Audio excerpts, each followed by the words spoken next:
Hello everyone, this is G and I'm back with another video. I hope everybody's well.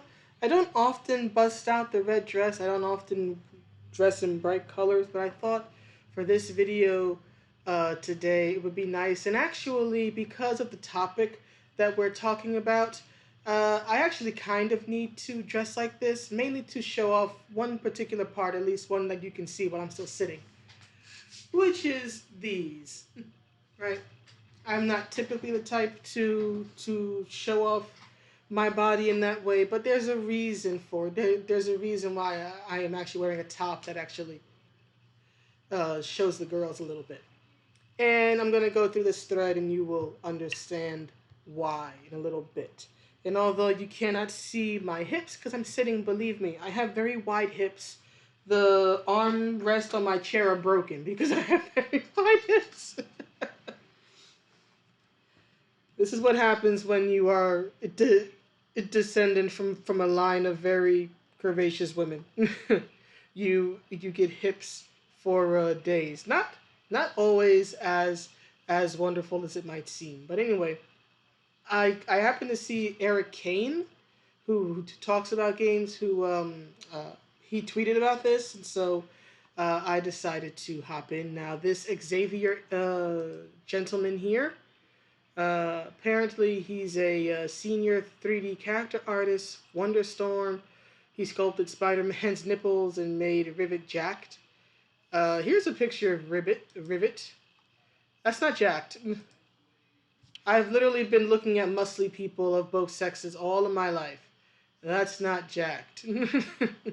Fit, perhaps. I'll give you fit. But that ain't jacked. And it's actually this design that's sort of being debated over in the Twitter thread. So let me get back to that. So here's what Mr. Xaiver says, right? So there's a little preamble here. So I'm going to start on the second tweet. You can read his full tweet thread if you want to. I'm going to start on the second one because I just want to get to it. All right, so he says here, when I was on the latest Ratchet and Clank game, there was an incredibly heated discussion that happened between the game director, art director, the lead writer, the lead character TD, I don't know what that means, and myself. It was about Rivet, the female lead. Okay. Note that three of the people above, including myself, are no longer at Insomniac. I'm not going to tag them because they're adults. I trust to comment if they feel it's inappropriate. Or perhaps you don't want them to comment, and that's why you're not tagging them. You don't want them to know about it.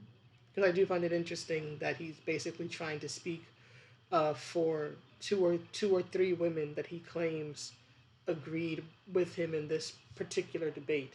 Why can't those women speak for themselves? That's what I'm asking. Well, so why didn't you tag them? So that they can be part of the conversation and give their own opinion. But continuing, right? He says, the discussion or argument really was basically about whether we should make Rivet look more stereotypically feminine looking. That is, should she have wider hips, visible breasts, or bumps in her suit, and other physical traits we normally associate with cartoony women. And I tweeted, I specifically responded to this tweet, reminding him that, no, those traits are not for cartoony women. Those are traits that real women have. That's why they are used on cartoon women like Gadget from Rescue Rangers, or Judy Hopps in particular with the hips from Zootopia. Okay? Now, of course, not every woman has super wide hips, not every woman has large breasts, but most women have hips that are wide enough and breasts that are visible enough that you can tell by looking at them they have a female body. They are women. Same way men, have very square upper bodies, shoulders, big arms and chest, right? More narrow waist, right? These are the physical features that make the male and female bodies distinct. And because it's a cartoon and everything gets exaggerated, right, for effect, and especially for expression, it's easier to add these elements and then play them up a bit, make them more visually noticeable, so that it quickly tells people, oh, this person's male, this person's female. Because in real life, most animals, right, are not, they don't necessarily look so different the way humans do, right? Usually you have to check the undercarriage, right? Usually you have to check um, under the tail, or if it's female, right, you have to check the belly area to see if there's nipples or anything, right? Because animals, right, cats, dogs, and things like that, really do look so similar that you usually can't tell the difference just by looking at them. You have to inspect them. I know because when I got RJ, I thought he was female at first, believe it or not, when I rescued him, because he would walk around with his tail down, and every time I tried to get close to him to lift his tail, he wouldn't let me do it. So I just thought, and he was so skinny when I first found him that I thought he was female. At that time, fortunately, he didn't have a name yet. He was just Stray, but we thought it was a girl cat. I took him to the vet the next day, and the vet, checked him out, gave him what he needed, and then uh, I said, "Oh, how is she doing?" And it's like, "Oh, the cat's not a she, miss." And then she just yanks up his tail, and I'm like, "Oh, okay, gotta go get him fixed." Which I had to do about a month later after that. There was like a mobile vet clinic, and I went there, got him fixed. Now he's in mine ever since, and obviously his personality has changed a lot um, since then, right? But I initially thought RJ was female because there was nothing uh, that looking at him without looking under his tail that I could look at and see, oh, this is a female animal, right? Real life animals, their visuals are not so distinctly separate, right? As when it comes to human men and human women, where literally about 98% of the time you can look and tell the difference, right? That's why cartoon characters are given exaggerated traits to make their genders easy to see. This is basically complaining, which I think is something Anita Sarkeesian did in one of her early videos, complaining about the lipstick and the bow on top of what was it, Miss Pac-Man, right?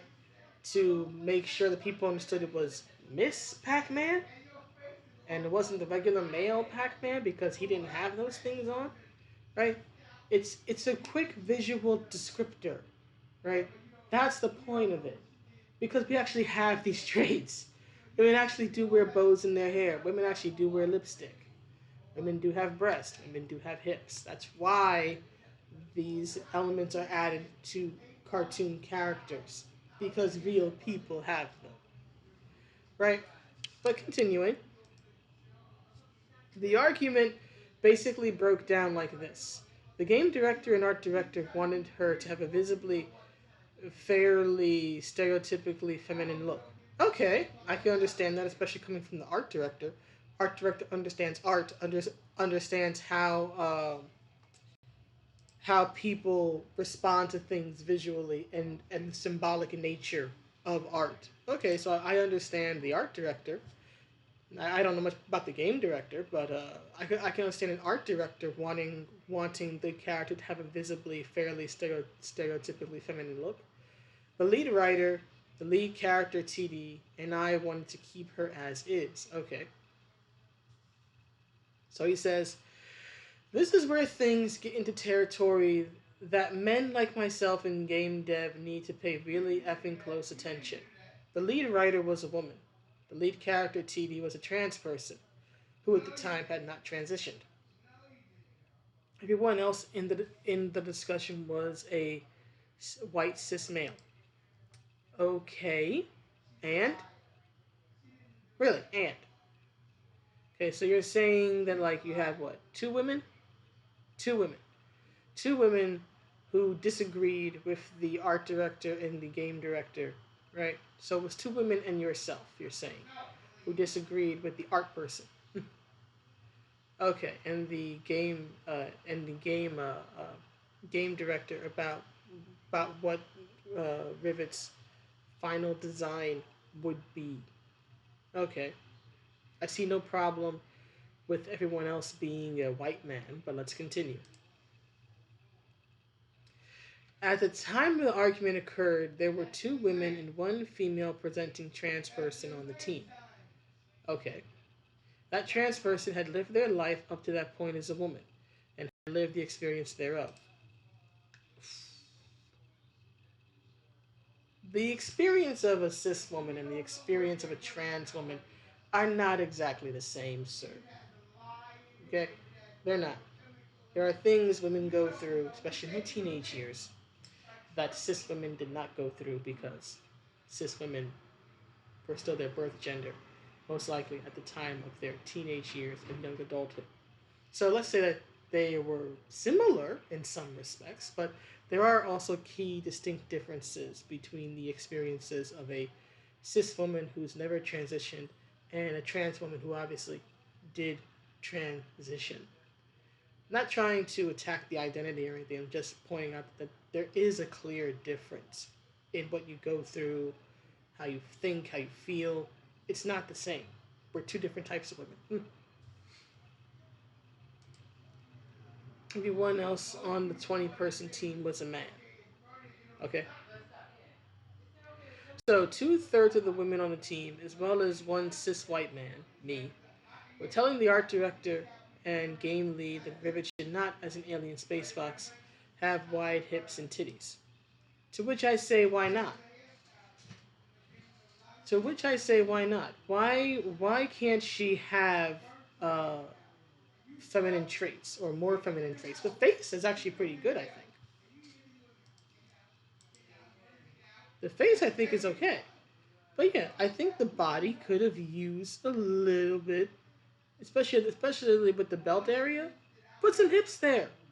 Put some hips there. She has a belt on. Come on, right? And the top, maybe the top doesn't need to be too boom, but I definitely think that the belt area could have definitely used some hips. Okay, so it says that we believed that it went against the message of the game, which is that anyone can be a hero regardless of how they look. Okay. She's not like uber crazy feminine, even in the final design. You don't need to be stereotypically feminine to be a woman. That is indeed true, speaking as a tomboy. Rivet is an effing alien space fox just like Ratchet. Fox McCloud's a space fox. What's your point? Hell, Gadget's not human. She looks like a woman. Or what about Judy Hopps from Zootopia? She still looks female and she's a rabbit cop. None of these people are real. It's all fantasy. So what's your point? The argument had been going on for about half an hour before I finally pulled one of the framed Ratchet and Clank posters down from the wall, put it in front of both leads, and told them to look at the damn thing and tell me how much Ratchet looked like a human man. Okay, let's look at Ratchet.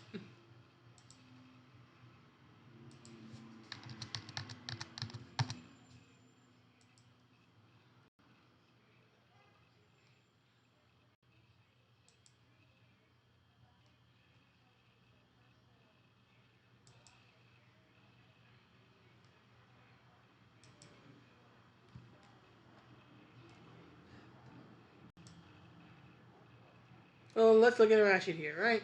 So yeah, I can look at him and tell that he's a guy. He has a masculine looking face. He has the more or less human body of a man, right? They put him in these workman's clothes. They exaggerate the gloves, exaggerate the boots. You know, he has not uber muscular arms, but he has pretty fit arms. He has a flat chest. He has these strong legs. So yeah, he looks like a guy. I think it's fairly easy to tell looking at his design that he is indeed male. And that's kind of the point and the problem. That's why you give the female character a different body visual, because then you could possibly get the characters confused. See, look at his belt line, right?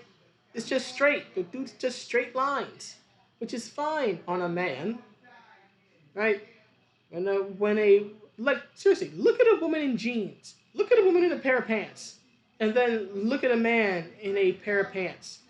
The way pants fit us are different. There's a reason why there is women's jeans and men's jeans, right? The way pants sit on our hips are different. There's literally physical differences between us, and you want to act like there aren't, buddy. That's the problem. Yeah, if you compare to the way Rivet looked, right? The Rivet looked a bit slimmer, right? Her body's a little more like that.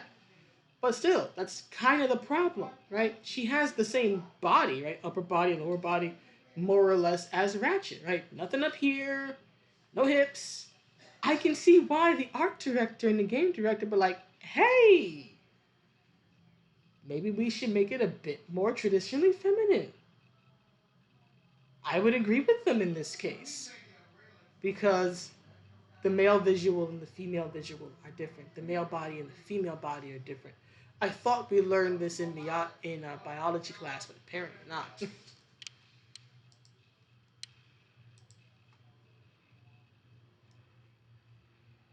So it says the argument largely petered out after that point, with all parties leaving incredibly frustrated, and myself leaving the company a few weeks later. Well, I can certainly understand the frustration, because I'm getting frustrated just making this damn video. So he says, so, fellow men in game dev, this is an example of one of the very small things that build up over time to make life miserable for women and marginalized people in our industry.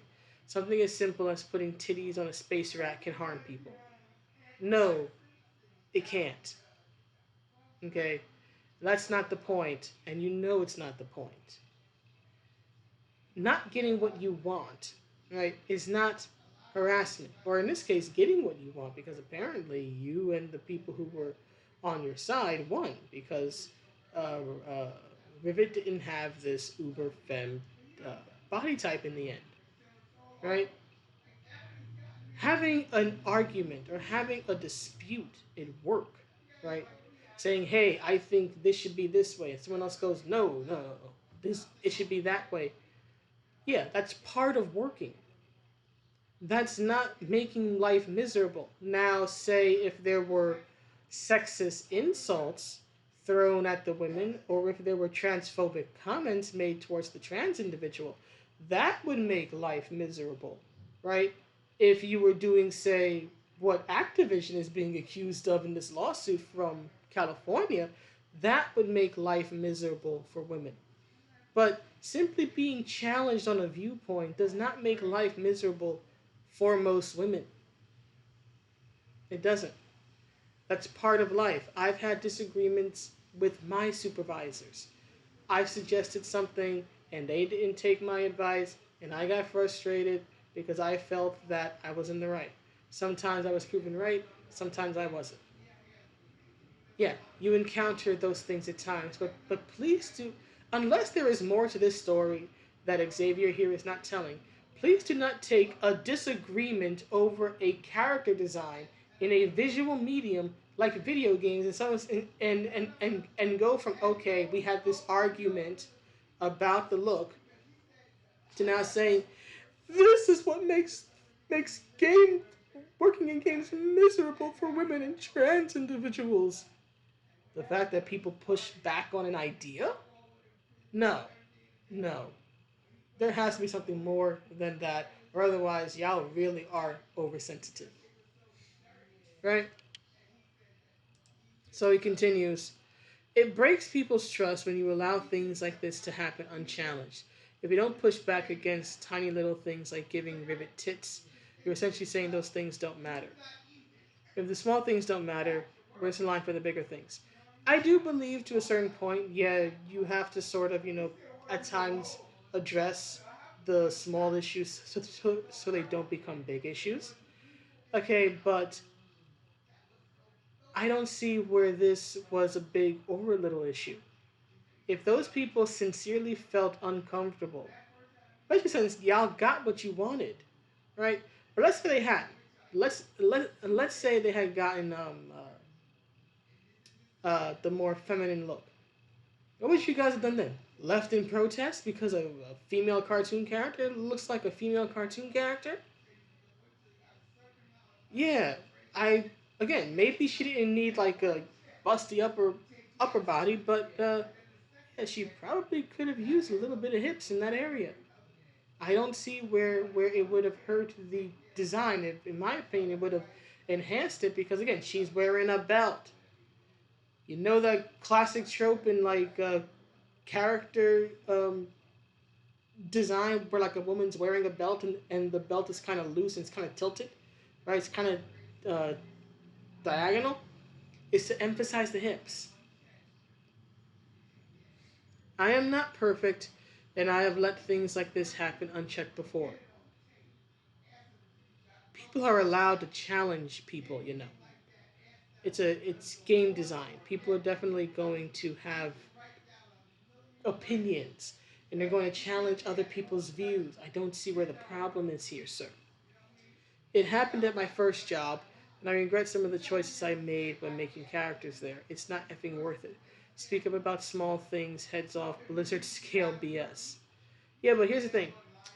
What you're describing is a disagreement between you, two, uh, two women and a trans woman, right? Or rather, two cis women and one trans woman disagreed with the art director and the game director over what a female character should look like. That is not the same as if the allegations are true, Blizzard level issues.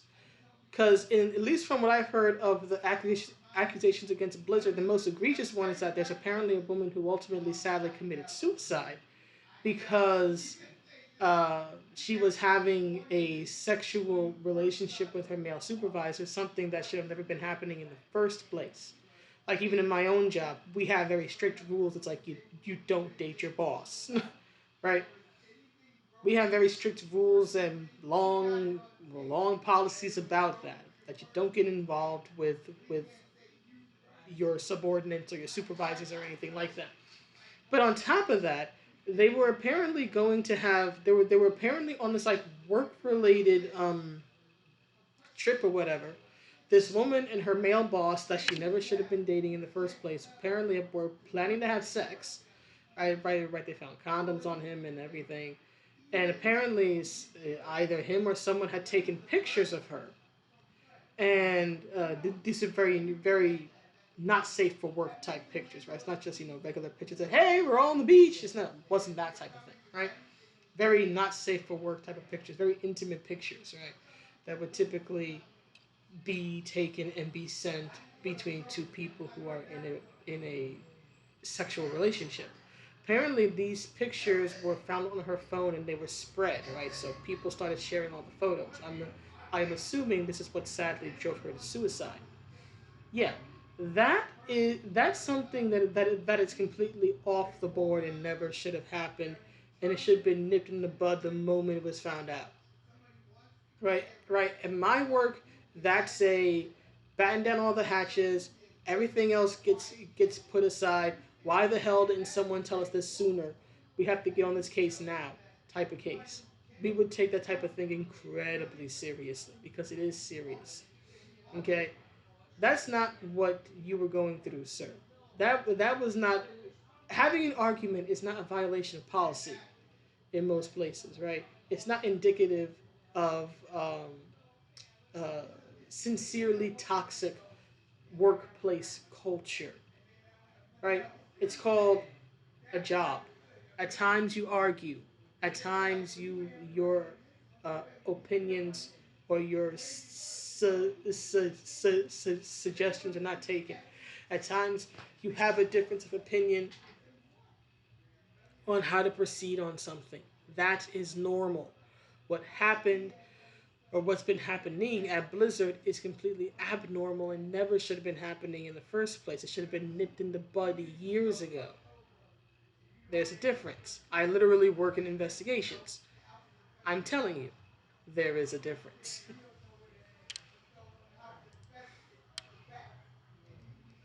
For the game journalist reading this, no, I will not be commenting on the article you're inevitably writing. Do not contact me unless it's to talk directly about the work I do and how technical processes can be demystified for people interested in making games.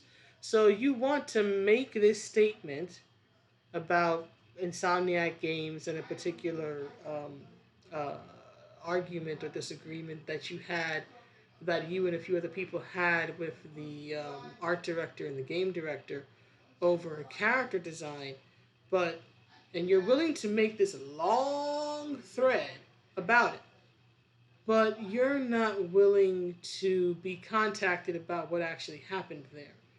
Then why the hell did you say anything? Why the hell did you say anything then if you don't want to have to be asked about this again? This does not make any sense to me. Why talk about it if you don't want to talk about it? Are you just trying to get Insomniac Games in trouble over an argument that you ultimately won? Because that's what it seems like to me. That you're trying to virtue signal over something that, unless there is more to the story that you are not sharing and that the other people involved are not sharing, I do not see what the issue was here. There was a disagreement. Ultimately, your side won, and we got a less feminine Rivet. And as I've said throughout the video, I think hips on the design at least would have been helpful. And I do agree with him that, yeah, not every female character needs to be boom boom. Not everyone needs that, but that's not wrong either. There is space for both. That's what I like so much about like stuff like fighting games, right? Because there are so many different designs for men and women, right? You look at a game like Soul Calibur and you'll get characters that are all covered up, like what is it, Hildegard, the female knight, and then you'll get outfits like Ivy, right, who's just letting it all hang out, and it fits that character. When you look at the Mortal Kombat games throughout the years, right, up until MK9, Sonya was one of the more modest-looking female characters, and then you had characters like Melina, right, who was always hypersexed, or at least once they started actually giving her and Kitana separate designs, right? And I'm okay with that. My only issue with the Sonya costume in MK9 was that it just didn't fit her. It's not, oh my gosh, she has boobs. No, it was that the look didn't fit her. It wasn't that it was a bad look, it just didn't fit her. If they had put it on another character, or if that had just been like a Halloween skin or whatever, and it wasn't her main base costume, wouldn't have had a problem with it. The problem was that it was her main base costume, and she'd never looked anything like that to that point. Even when they started sexing up her image more in like the last 3 games of the original run, right? She still never looked like a stripper. Her outfit was too tight, but she didn't look like a stripper. And then guess what? People complained, they course corrected, and now Sonya looks more like Sonya in MK10 and even MK11, right? That's what I like about fighting games. You truly do get diversity of fighting style, weapon, body type, background, nationality. One of the most diverse things I've ever come in contact with. All this to say that when it comes to character design for men or women, there's room for both, sir. There's room for the hyperfem and the not so hyperfem. It doesn't have to be this either or situation. And quite frankly, I'm tired of individuals like you making it an either or situation. The female body, the natural female form, is not something to be fearful of. There used to be a time where men literally built statues in honor of the female form. Now we are all being conditioned that when it comes to art, which video games are, whether they're artistic expressions. Now art of all things, is being told to tone down the female form. Don't draw women like women. Right? Do you remember why, sir, the Venus de Milo is a famous statue? Because it looks like a woman. Do you know why the Mona Lisa is a famous painting, sir? Because it looks like a woman. Stop being in fear of our bodies. You might want to be in fear of what you want from our bodies, because women have been seducing men since the beginning of time. So you may want to check that. But like just the form, stop living in fear of it. It's not going to hurt you. But anyway, that's the video. Please let me know what you think, and I will see you all in the next one. Have a good day or night wherever you are.